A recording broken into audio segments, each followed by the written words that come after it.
So many people don't feel comfortable asking for help, and something I always say to people when they're a little hesitant to use some of our programs is, you didn't ask to get cancer. This has happened to you, and that's why we are here to support you through your journey. And please don't ever hesitate. That is what our organization is here for.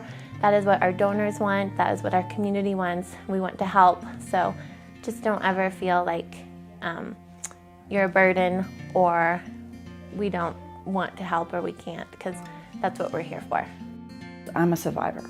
I was a young mother of 2, and there were times where I needed to run to a doctor's appointment, needed to have blood work done or something like that, and I had to ask somebody to take me.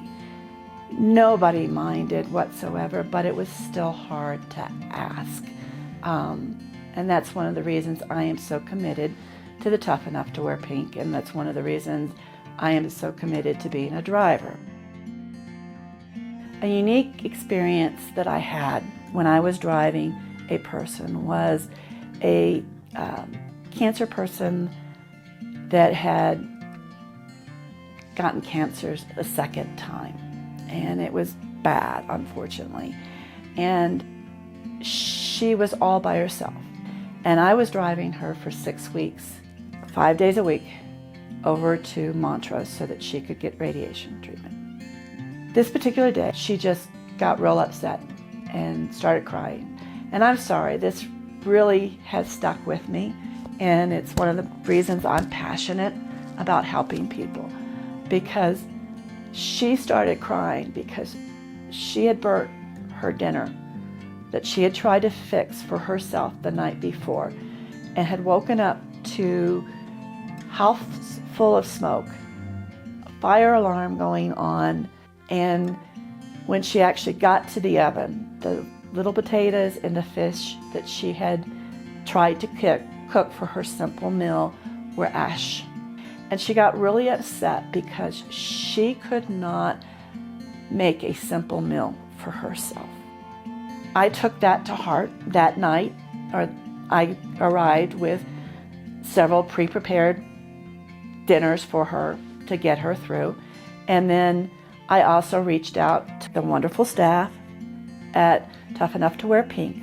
She did not make it, but my hope, and I'm pretty sure that what we did helped her get through her last couple of months with lots of help. The next time I picked her up, which was the following Monday, she came up to me and she hugged me.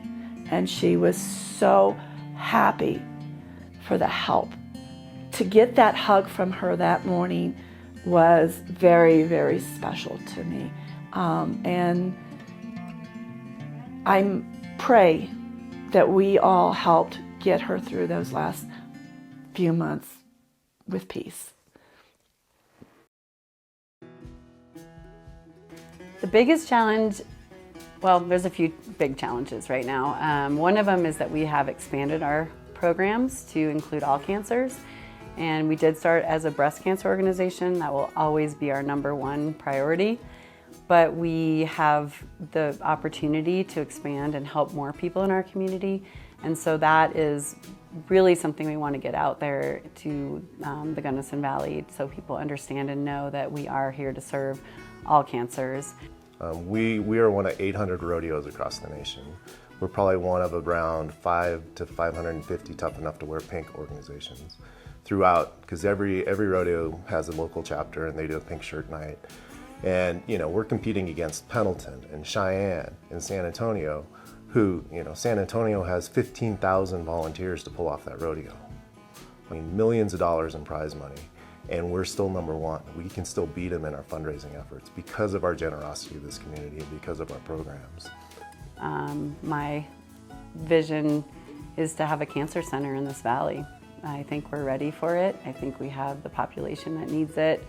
I think we have the support there to do it, and the hospital is also putting that as a goal in their strategic plan together, and I would love to see that happen in the future and in the near future. Every nonprofit organization faces challenges right now. We're seeing changes in the economy that are making it harder to raise funds. We have generous and great donors, but it's sometimes difficult to keep everybody engaged and looking through that next through thing. We're really at a point where we need to hit the next level and look towards a capital campaign for a cancer center and really go from really just being a service-oriented organization to really a fundamental building block of our health community in the fight against cancer. And it's true, we fight all types of cancer now, and we have to be a key player in that with the hospital and with national and state funding agencies. So it's a challenge which we're gladly accepting because we want to take that next step. And we want to get it so that we don't need our vehicles. They can sit in the parking lot and people can get all their treatments here and they don't have to go out of town to do it. We are Gunnison Tough. We are Gunnison Tough. We are Gunnison Tough. We are Gunnison Tough.